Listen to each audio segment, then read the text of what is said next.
The weather's terrible and our basketball team lost. But other than that, how was the play, Mrs. Lincoln?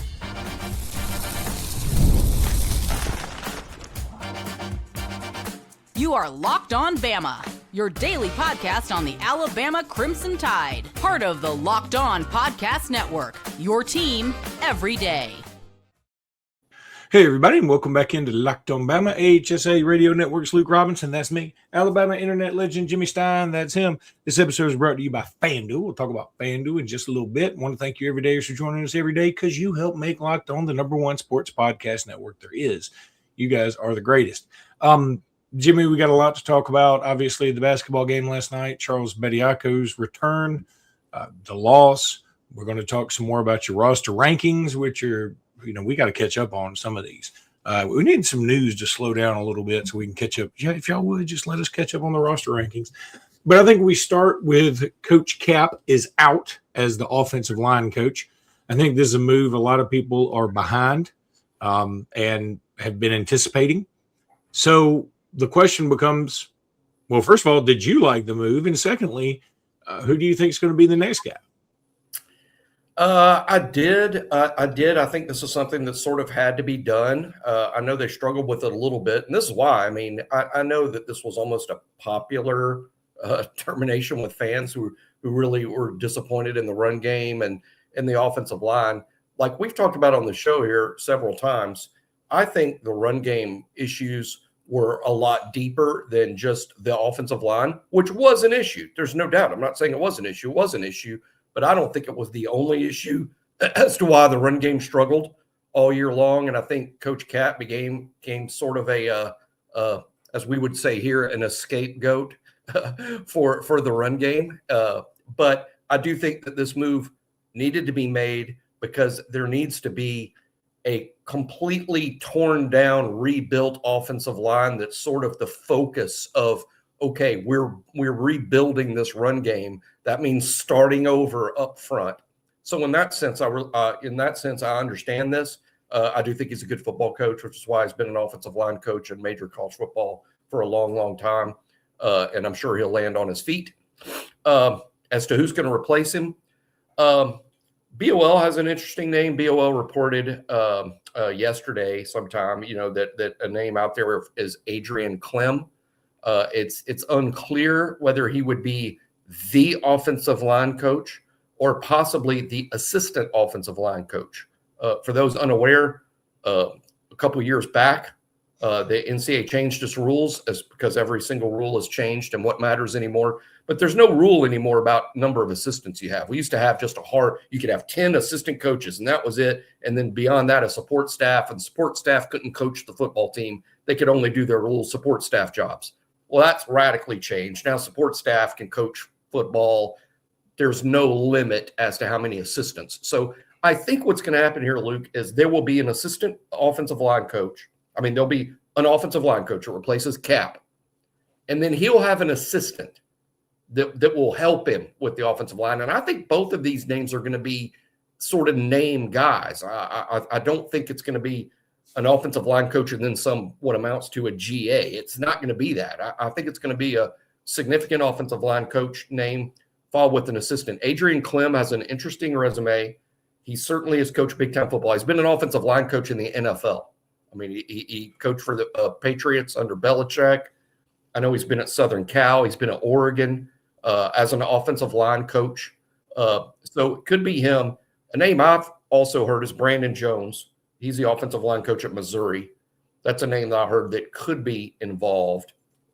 And then a couple other names. But my focus in terms of like what I think is going to happen here is right now, Adrian Clem sounds like a real good possibility to either be the offensive line coach or the assistant offensive line coach. And again, Brandon Jones is another name that I've heard that could be involved here. And Brandon Jones, obviously Missouri has had a good rushing attack as there's been in the SEC, with Ahmad Hardy and Jamal Roberts. Obviously they run the ball well at Missouri, and that's why Brandon Jones is getting a lot of attention. I love the idea of an assistant or an offensive line coach and assistant offensive line coach, because in my mind, the first thing I think of is, okay, one of them's coaching the offensive line and one of them's recruiting offensive linemen.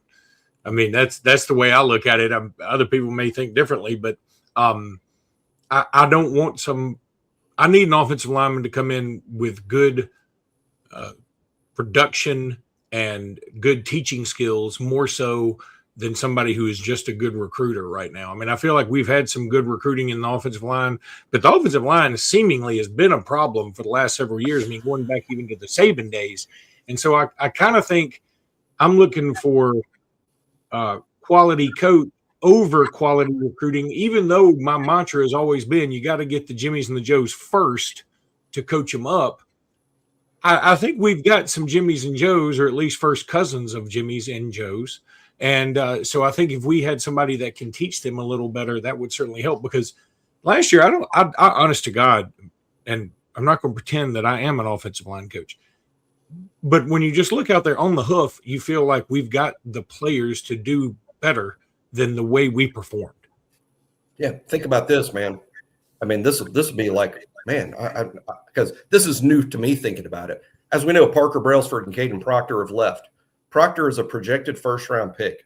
Brailsford's a projected day 2 pick, just because interior guys don't tend to go day 1. But Parker Brailsford will be one of the very first centers taken in this draft. Proctor's a first-round pick. Last year, with Coach Kap, they also had Tyler Booker, who was like the 12th pick in the draft. I mean, on the offensive line. Booker, Proctor, and Brailsford. And it seemed like the offensive line just wasn't good enough. Now, there's 5 guys, not 3. And I do think when I say that, because I think that's kind of stunning when you look at it that way, we forget Proctor played the entire year needing surgery on his shoulder. So Proctor really played hurt the entirety of the season and had surgery, serious surgery, when the season was over. In fact, if y'all remember, it cost him the entire spring and summer, in terms of recovering from the surgery. So it's a little misleading to put it that way, but Luke's right. We should be better than we've been up front. And even some of these guys that quote aren't good enough, who's going to be shocked if Jaden Roberts, is either drafted or makes an NFL team? And I think guys like Geno Vandermark and Cam Dewberry, I bet they're on practice squads, next. I undrafted, but it wouldn't shock me if they've made some practice squads next fall. So I think we should be better than we are. And so we do have to look at the coaching and just overall what we're doing. And again, I'm not giving the last 2 years a pass under the first year of Kalen DeBoer. I do feel like it is a much better policy to give a coach 3 to 4 years before you make any final judgments than to give 1 or 2 years, which is what a lot of people like to do now, partially because everybody's desired to win immediately, and they think the transfer portal means everybody should win the national championship every year because you can go out and get whoever you want. It doesn't really work that way. And number 2, because Nick Saban ruined us and Kirk Cignetti is ruining people. I mean, Kirk Cignetti is he's literally ruining careers because he was so good these first 2 years. He turned around a terrible program. So people are like, well, we're not as bad as Indiana. Why can't we do what Indiana does? There are a lot of factors. But people are on DeBoer because we've lost 8 games in 2 years. It's not good. It's not what we expect. We deserve better. We should be better. But I'm also willing to say, okay, I think he needs a few more years. Let's see what happens when he gets a few more of his guys in here that he's and he's got a feeling out period too. So even some of the guys he brought with him initially, they have to get used to being in the South. They have to get used to being in Alabama and dealing with this spotlight versus the lack of a spotlight in Washington. I'm not saying people don't like Washington. I'm saying if you think Alabama and Washington are viewed in the same light, you're nuts. I think one thing about the offense that I like people to consider is there is going to be a radical change in the offensive philosophy and the way that they do offense, a radical change from what Saban was doing to what DeBoer does. It's a big change. So DeBoer gets here and year 1 should be all about that change. Who is the quarterback, though? DeBoer had to change what he does to fit Milroe, because DeBoer never coached someone like that where we're going to base it all on the quarterback running around because that's what the quarterback does best. And we can be good if the quarterback does that and does his job. And largely it did work. I mean, a lot of that worked. But year one of the change to DeBoer offense was like put on hold because like, wait a minute, I got to change what I do to fit, this guy. And he did that. So really, this was sort of year one of the DeBoer offense, the way I look at it. This was like year one of DeBoer doing what he wanted to do. And I agree that the personnel, the offensive line guys might be talented. Like Jaden Roberts probably would have been a star in the Saban, scheme, but wasn't such a great fit here. And I just use that as one example, with DeBoer. I think this was sort of year one of the transition. And again, I'm not making excuses or giving him a pass. DeBoer's got to win football games. And I think this fall, it's paramount that the winning continues. Some people have been calling rebuilding. I don't think he can afford that. And I don't think it is that. I think it's almost reloading. And we'll talk about that a lot when we do the roster ranking in a later segment. Yeah. But again, the big news is that we replaced the offensive line coach. I do think that was something that needed to be done. I'll tell you, as much as I just gave a little soliloquy about how, we got to give DeBoer some time and figure out and let him do his if he hadn't moved on from this offensive line coach, that would speed up my timeline for I'm not sure this guy's getting it. Honest to God. I mean, because I looked at the offensive line as a big problem the last 2 years with some pretty good horses. So I'm thinking if I see something and just about everybody else sees it and you don't see it, you can take a gamble and keep bringing back and maybe we win the Joe Moore next year. Maybe we would. And then everybody would have to eat some crow or at very least get off your back. I don't think that's what was going to happen with Coach Kap. And again, no offense to him. I hope he goes and gets a very well-paying job and retires and goes off into the sunset, however old he is. But I think it just wasn't working out here. It wasn't good enough. I mean, that's the thing. It wasn't good enough. And again, the run game, if there was one overwhelming issue that limited Alabama's ceiling in 2025, it was the inability to run the football. And people immediately point up front, and that's fine. And there's logic in that, and there's some correctness in that. I just think that there's also the running back room wasn't good enough. We had a 240-pound tight end. The year before, we had two 260-pound tight ends that are both in the NFL. There's other, and DeBoer Grubb, frankly, in terms of when we hired them, they weren't hired to show up and run the Saban offense or run the dang ball, as we say all the time. That's not what they've been. And I don't think that's what they need to be successful. They just have to run it better than they did this year. That's got to happen. And I think this termination is sort of evidence that they know this and that's what they're moving toward.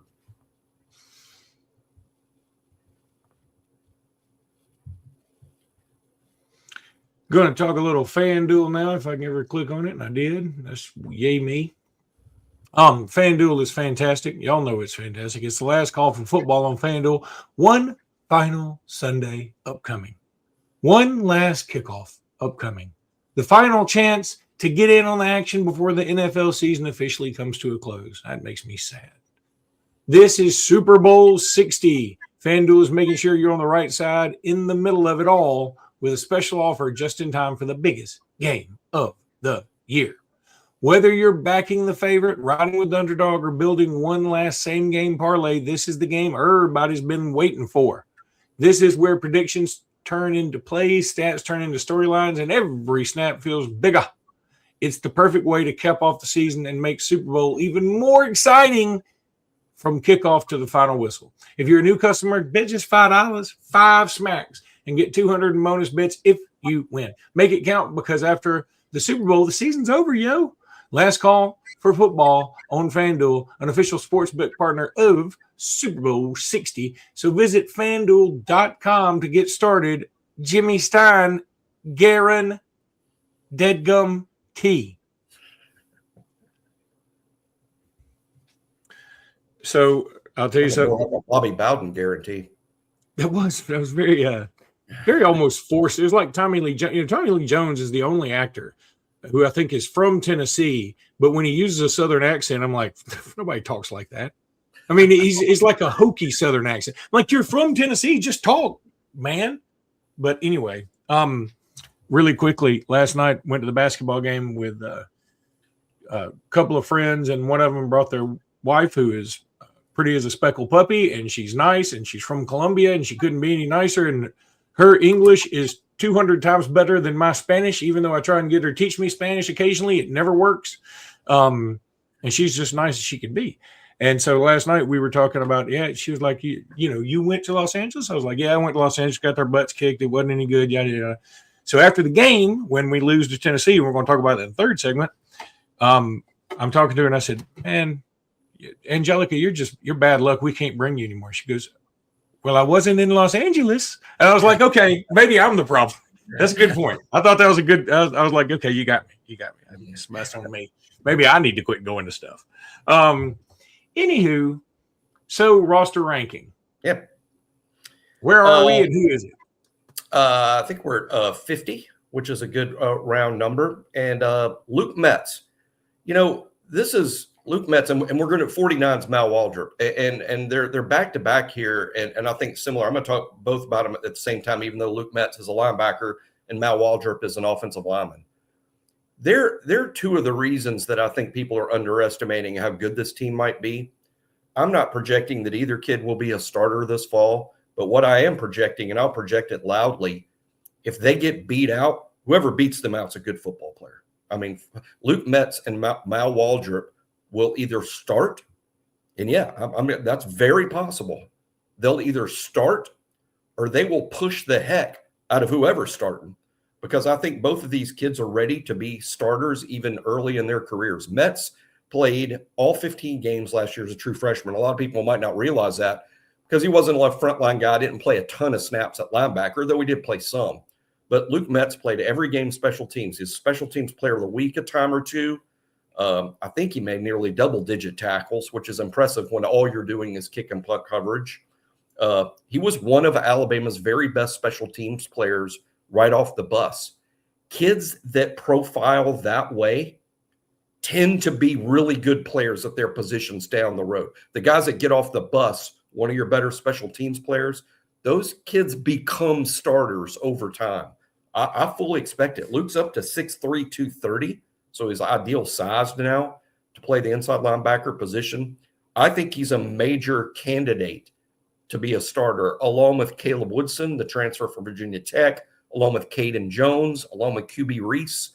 Luke Metz is absolutely in that mix. And the fact that we have him ranked back here at 50 is actually a heck of a sign that this roster is healthy and in good shape. Mal Waldrop, I'd say the same things about him at 49. He has a legitimate chance to start. I know they bought in transfer portal guys for center and for guard, which appear to be Mal's best positions, but Mal will be a contender. He will have to be beaten out. He will be in the mix to win a starting job if he's healthy. Now, he did get banged up. Last year, he redshirted. He only played in 2 games, which is typical for a true freshman. He was the scout team center throughout most of the year after spending a lot of his first spring playing tackle. This is kind of impressive stuff. In the spring, you're playing tackle. In the fall, you're playing the scout team center. We said this about Mal Waldrop when we signed him out of Central Phoenix City, that he had tremendous positional versatility. He could play any spot on the offensive line. He's already doing that. He hasn't even got to his redshirt freshman year. I think much like Luke Metz, Mal Waldrop is a future starter. It could happen sooner than later. And the fact that he's back here at 49, which means I'm not projecting him as of today to actually win the starting job, but he very well could. This is emblematic of the great competition that we're going to have all spring at multiple spots. Multiple vacant spots will have multiple candidates who may win the starting job, and Metz and Waldrop are 2 of them. Your mute thing. Okay. This is silly and arbitrary, and I understand the list to a degree is arbitrary, and it is Jimmy Stein's list. I understand that. My question would be, okay, and it's nitpicky. Mm-hmm. Why wouldn't you have Luke Metz ahead of Mal Waldrop? I would. I would because I have seen more of Luke Metz. I've seen a pretty good bit more of Luke Metz, honestly. In fact, my prediction would be Luke Metz probably even plays more next year. So I'm just saying, I hear what you're saying, and I'm not saying you're wrong. I'm asking the question legitimately. It's a good question. First of all, it's one spot out of the 60 or whatever we're ranking. So it's one spot. So it's not like one's 10 spots above the other. But this was the thinking, because there is thinking behind every spot. I do agree that Luke Metz may be even more ready to play, but I think Luke's going to have a slightly tougher time beating out Caleb Woodson and Caden Jones to start.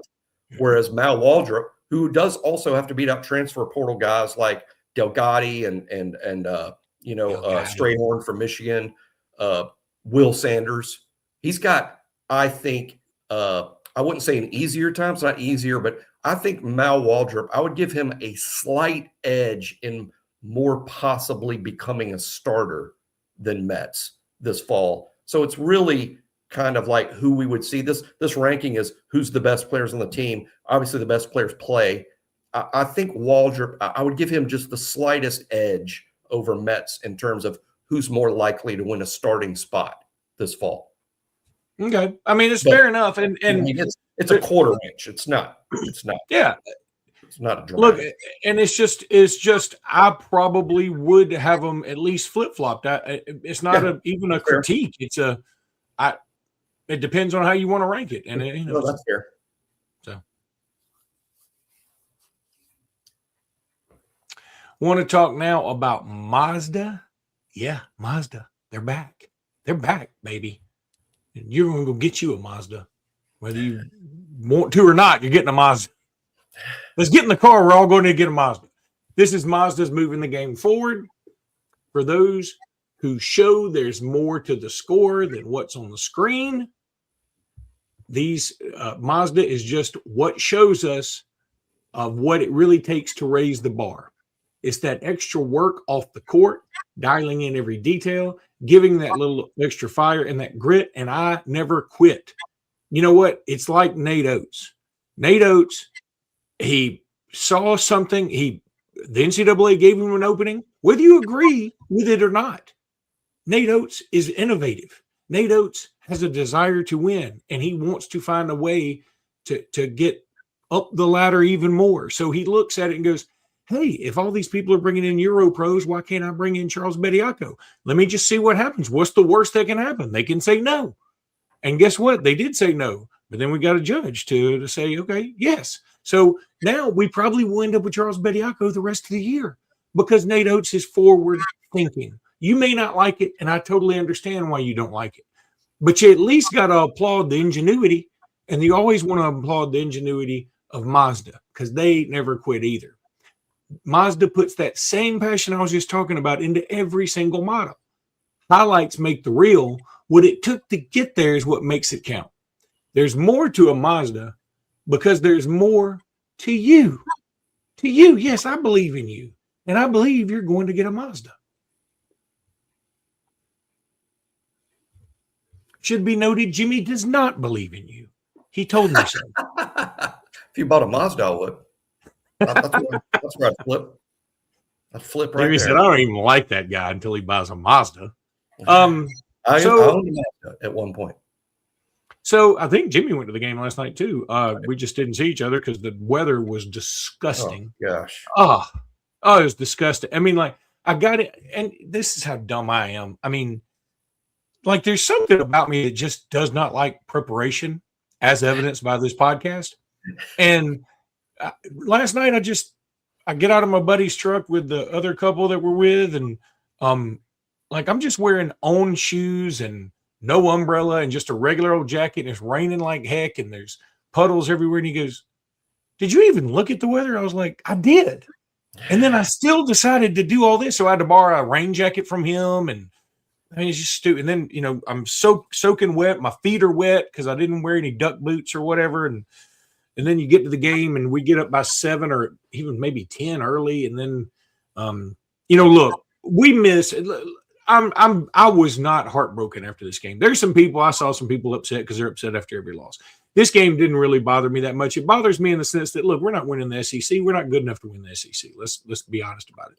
I don't think either one of us predicted that we would win the SEC before the year started. I remember exactly saying that we actually would not.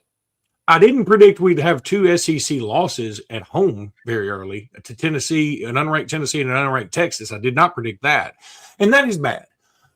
But we missed Aiden Holloway, and we missed nobody is going to, I say nobody, very few teams are going to beat a solid team like Tennessee, no matter where you play them, if you're missing your second and third leading scorers. It's not an excuse. It is what it is. Right. And I think, and I take much more solace in the fact that, hey, I was kind of worried about Charles Bediako going out there and still looking like a baby giraffe occasionally. Dude, Bediako looked like he's been in the G League a few years. Like he's actually had some development and coaching and stuff. And he's been working out. And I thought he was great. Again, I know some people hate the fact that he's there, and I understand that why they hate it. I totally get it. However, it's going to work out. It seems like to me, it's going to work out that he's going to get to stay. So deal with it. There was one kind of jackass Tennessee fan that was with some other Alabama people, very young guy, like in our section, that kept going, go back to the G League. And finally, an Alabama fan said, he's here. He's not going back. He's here tonight. Now, you may not like it, but just deal with it. That's the way it is. You deal with it. And again, I think I still maintain that if we're going to let up Euro pros and everybody else in, I have no problem with it. So, and I think it may start a trend. It very well may. But to finish up my Bediako stuff, if Bediako's case leads to the NCAA and all the colleges making a pact or a rule or whatever that, hey, no more pros, period, no more loopholes. If you went to the draft, if you were drafted or you ever played in the pros, you ain't playing anymore. I'm down with it.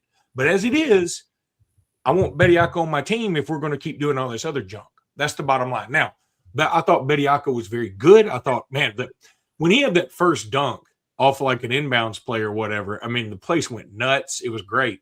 I don't want that to necessarily overshadow the fact that we did lose at home, and that's bad. But I think once we get healthy, I think we're going to be okay. I'm not panicking in the least.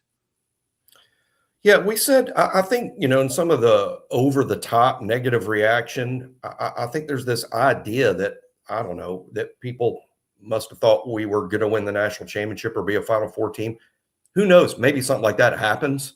But, it wasn't from us. I mean, I remember before the season started, we said, this team's going to have a difficult time rebounding. This roster's not – there's going to be more – I remember that quote. There's going to be more losses this year than there have been in the past couple of years. This roster is not quite what those other rosters were. But it's still a very good team, and they're going to contend to win the SEC. I still believe that. I still think that by the end of this year, Alabama's going to be heck of a lot closer to number 1 in the SEC than number 16. There will be in the mix, though right now A&M looks really strong. I still think this is a good team that's been hounded by, and if you told me before the year started, yeah, all that's true, and there'll only be 2 players. I think there's 2 players on the team. Noah Williamson's one of them, and Houston Millette maybe is the other that hasn't missed time. Everyone else on the team has missed games. Everyone else. That's crazy. So what will this team look like when they finally have not only everyone, but everyone plus Charles Bediako? That's why I'm sort of optimistic about what it might look like. I think you got to survive these bumps and bruises, and hopefully by the time March gets here, you're still going to have a good seed, because Alabama's got some good wins, a good seed, and everybody healthy. This team could be really dangerous in that tournament. And that's kind of what I'm holding my hat on. But we also said, I think when we were kind of forced to predict, I think I remember saying, I'll go Sweet 16 with this team, but I feel like that's probably a ceiling. I'm still sort of sticking with that. But these, we're not going to make the tournament. We're going to lose in the first round. That's just an overreaction to losing to a program you don't like. Yeah, let me tell you what, people are not going to want to see us in the tournament. They're not. We're a good team, and we have not even been able to develop any cohesion. And again, this is not just making excuses. It's like Jimmy said, sometimes when you make it sounds like an excuse, it is a fact. And it just is. I mean, I'm sorry that we were missing our second and third leading scorers. You don't think that affected LeBaron Philon? You don't think that it affects him to not have a guy that can help him bring up the ball up the court as well as Aiden Holloway can, or as well as Amari? Because they were, let me tell you what they were doing. Tennessee was in our grills. And if we could have gotten where Aiden Holloway opens up the court a little more for us, yeah, that could have been better. If we could have had Amari Allen out there playing as well as Nate Oats, who, frankly, I think Amari's been up there with one of the top 15 freshmen in the country. By the way, 3 freshmen went for more than 40 yesterday. That's ridiculous.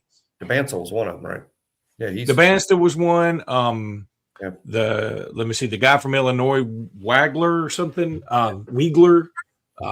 And by the way, we beat Illinois. There's another one of your good losses who went in and beat Purdue, who beat us. But just tells you the transitive property doesn't work in basketball or any sport, really. It doesn't, but it's just indicative. This is a good team. Alabama is the team that has those good wins, and the team that's lost to Texas at home and Tennessee at home. And they've just got to figure out how to get healthy and stay that way. And again, I feel if this team's healthy, now you've added Bediako. He hasn't missed a beat, obviously. Frankly, the Bediako I saw, this was 3 years ago when he was playing for us. I think the Bediako I saw last night is better than the Bediako we had 3 years ago. He was a player none of us wanted to lose. He's just better now because, age, maturity, experience playing against pros, all those things. He's going to really help us. He had some nasty blocks. And the only one thing that made me even think he looked like old Chuck was he had a shot where we kind of threw it up for him and he caught it rather awkwardly. And I think he just lost track where he was at the basket. And when he shot it, it was like the basket was 2 feet in another direction. It was like, he sort of got up there and just released it. It didn't look good, but that was the only shot he missed.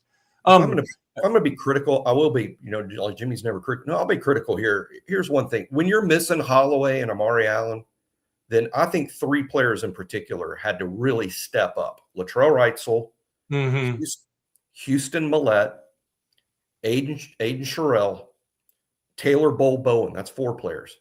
We didn't get enough from those 4. That's everybody. We didn't get enough from those 4. We didn't get enough from them. Houston Millette, who I love, no one plays harder than that guy. Oh, he had 2 diving timeouts. But 2 points. I know. 2 points. They were a nice 2 points. They was a nice, like a little curl thing. It was nice. But I'm not doubting the effort. I'm just saying the production's got to start making some threes. His whole thing was making 3. He also missed a free throw. It's like your whole thing is shooting. We appreciate the effort. The effort is there 100%, but you got to start making some of this. And the other thing is, and I'm trying to be careful here. I mean, we just didn't have as great a year in the portal. I'm not saying we missed on some of these guys. We missed on 1 or 2 of them, but the portal haul, while it looked good on paper, it is not translated. I mean, Noah Williamson, God bless him. I really thought after there was some game where he played much better, and I thought, okay, maybe this would be the end to get him over. When he goes out there, I feel scared for him. Like he looks like he's scared to be out there sometimes. And he's just got to go play. I mean, again, he doesn't have the talent a lot of these guys do. There's no doubt. And there's no shame in that. There's no shame. But the way he plays is very scared. And we need him to not be scared anymore.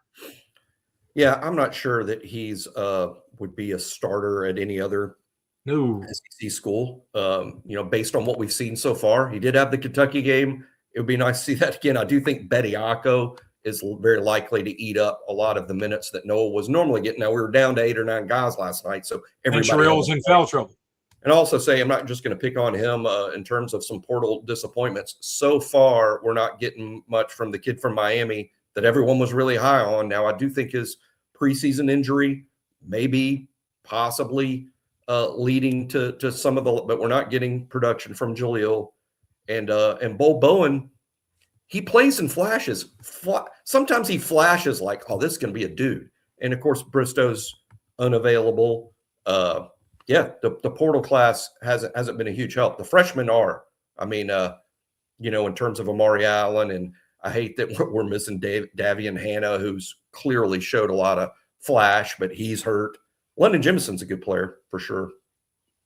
All right, that's going to do it for today's pod. We'll be back tomorrow morning. Until then, roll tide, everybody. Roll Tide.